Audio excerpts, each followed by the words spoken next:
भारत और ईरान के रिश्ते अच्छे ही रहे हैं, लेकिन अचानक ऐसा क्या हुआ कि ईरान के सुप्रीम लीडर ने भारत के मुसलमानों पर एक बयान दिया तो भारत को भी कड़े शब्दों में करारा जवाब देना पड़ा।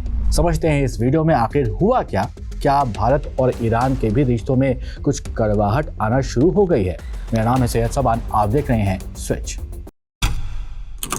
सबसे पहले ये समझिए कि आखिर बात कहां से और कैसे शुरू हुई। ईरान के जो सुप्रीम लीडर हैं अयतुल्लाह अली खामेनेई, उन्होंने एक सोशल मीडिया प्लेटफॉर्म जो एक्स है उस पर पोस्ट किया था।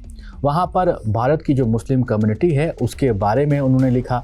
उन्होंने इस पोस्ट में 3 देशों का खास तौर पर नाम लिया था, उनके मुसलमानों का जिक्र किया था। इसमें गजा, म्यांमार और भारत के मुस्लिमों का जिक्र था। अपने इस पोस्ट में खामेनेई ने लिखा कि इन देशों में जो मुस्लिम हैं वो काफ़ी सफ़र कर रहे हैं, मतलब उनको परेशानियों का सामना करना पड़ रहा है।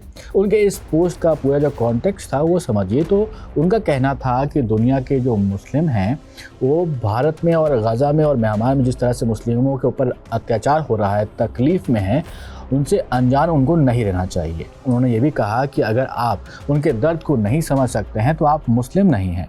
बस इसी पोस्ट के बाद भारत की तरफ से भी एक बयान आया, जो विदेश मंत्रालय है उनकी तरफ से बयान जारी किया गया।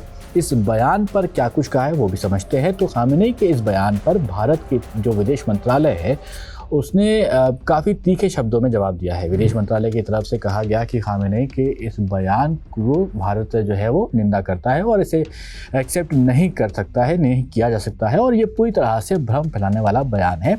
ये जो ईरान के सुप्रीम लीडर हैं उनके बयान पर रिएक्शन था।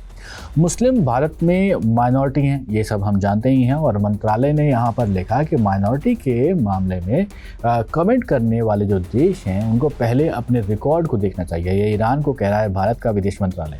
और जो प्रवक्ता है मंत्रालय के, रणधीर जायसवाल, उन्होंने इस बयान को सोशल मीडिया प्लेटफॉर्म एक्स पर भी शेयर किया था, जिसको आप अब यहाँ पर देख सकते हैं।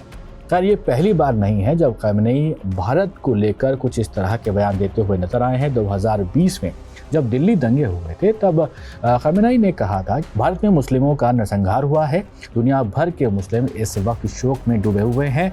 भारत सरकार को कट्टर हिंदुओं के खिलाफ सख्त कदम उठाने चाहिए। सरकार को मुस्लिमों का नरसंहार बंद करना होगा, नहीं तो इस्लामी दुनिया उनका साथ छोड़ देगी। ये खामेनेई ने कहा था तब भारत को लेकर।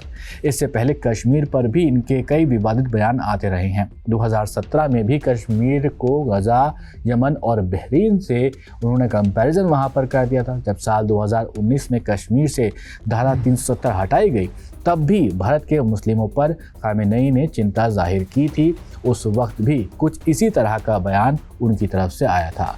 उन्होंने कहा था कि कश्मीर के मुसलमानों पर जो अत्याचार हो रहा है उसे भारत सरकार को वहाँ पर उस पर गौर करना होगा। वैसे दूसरी तरफ अगर आप देखेंगे तो भारत और ईरान की जो रिलेशंस हैं वो काफ़ी अच्छे रहे हैं, मजबूत भी रहे हैं इकोनॉमिकली अगर आप देखें।